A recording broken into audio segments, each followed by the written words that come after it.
This is the Mercedes-Benz Rangers postgame show. The calendar says January 3rd. The schedule says game 34. The standings say the New York Rangers are the tops.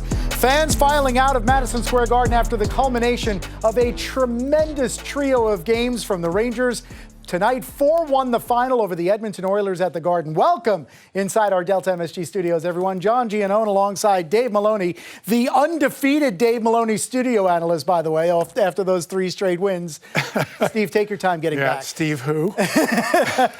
Dave, this was, again, when you consider what had happened in the previous 2 games against the Tampa Bay Lightning, one of those nights where you realize how special the Rangers would leave the Garden tonight if they locked down the win, and boy, did they in the third period. You know, convincingly, and no one should ever apologize from a victory built on just solid, spectacular goaltending, because that's what it takes, particularly against a team like the Edmonton Oilers, who have 2 of the elite players in the league, don't need a lot of chances. The penalty kill in the third period at 3-1 was about as crucial as any, and Georgiev stood tall. So I'll tell you, there's an awful lot of good things have happened, particularly over the last 6 periods of Rangers hockey. Yeah, and especially when you consider it's being done without their best overall player, which is Artemi Panarin in COVID protocol. But guess what? Tonight, the Rangers score 4 goals, and the makeshift line that Panarin is usually on, with Strome in the middle, it's Lafreniere on the left and Barclay Goodrow on the right.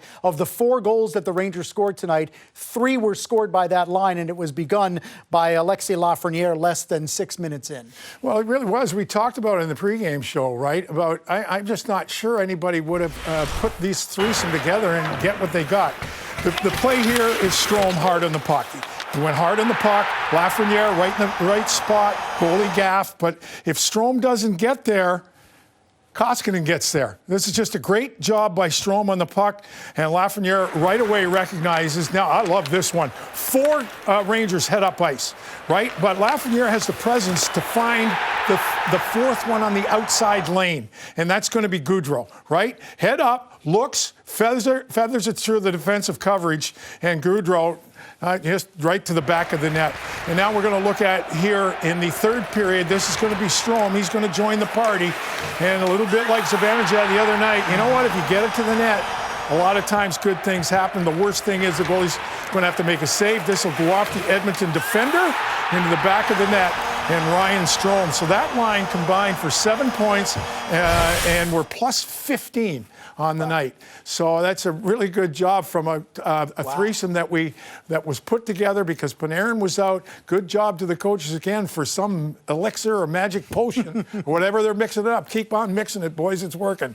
Yeah, boy, oh boy. So Lafreniere with his 8th. Goodrow with his 7th, Strome with his 8th. Those 3 goals from that one line.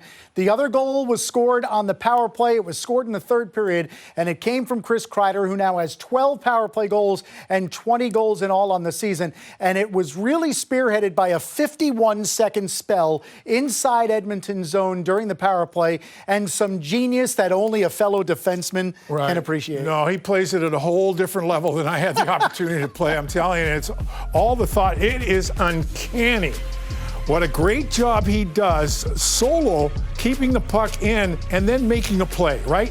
So there's circle number 1. The Rangers have good possession. We've seen a very patient, but who again gets in the position to be a safe outlet and yet in a position to keep the play alive. Nothing dies when this guy gets to the right position, head up, again, keeps the play alive. There he is, Fox, in that position on the blue line.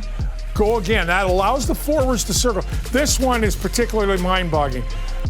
I have no idea why he's in that spot, that close to the boards to keep the puck in. And who is that guy? That's Fox once again. 4 times in the course of about 42 seconds, Fox manages the play from the blue line. They get a little bit of help and that little extra oomph over the goal line, but he is absolutely uncanny being in the right spot where the puck is going to be. It is fun to watch, and Adam Fox is brilliant. And then to watch him on that third keep-in, lug the puck to the middle of the ice and take his time to wait for Kreider to get in the right position. Get in position. It's just, again, there's so many things it's out of mind almost to think of how he sees and has the feel for the game. In a position where a lot of the play is up ice. So if you have that ability and everything is in front of you, boy, oh boy, you might win a Norris Trophy. Oh, he already did. Yeah, and could be on his way to doing it again, right? Again, now with those 2 assists, leading all NHL defensemen in points with 35. That was all in help for Alex Georgiev. First start in 17 days, comes up with 33 saves against, a team that has the 2 probably most dangerous tandem of players of any team in the world. And Alex Georgiev, when called upon, having seen Igor Shesterkin win the last 2, really stood tall. Yeah, very much so. And I mean, his play has gotten fundamentally sounder.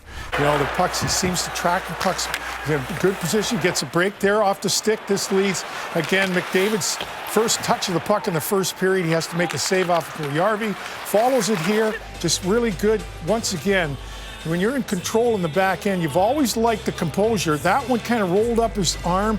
That was about as much pressure as he had over the first 2 periods. And then come this the play in the third period, just standing tall. No rebounds, proper position, standing tall through traffic. Gets knocked into there by McDavid. It's got to be a frustrating night for McDavid because that was a glove save at the end of a possession power play by Edmonton at 3-1, right? And Edmonton doesn't need that many opportunities. They get quality ones, but just, oh boy. Georgiev stood tall, and you just can't, you never apologize when your goaltender is as important as any other player in a victory, and that's exactly what Georgiev was. It's understandable calling him Shesterkin with the way he played tonight. 6 saves in the first, 13 in the second, 14 more in the third when it was a 1-goal game for a good portion of that third period. Rangers with the win now, 22-8-4 on the year.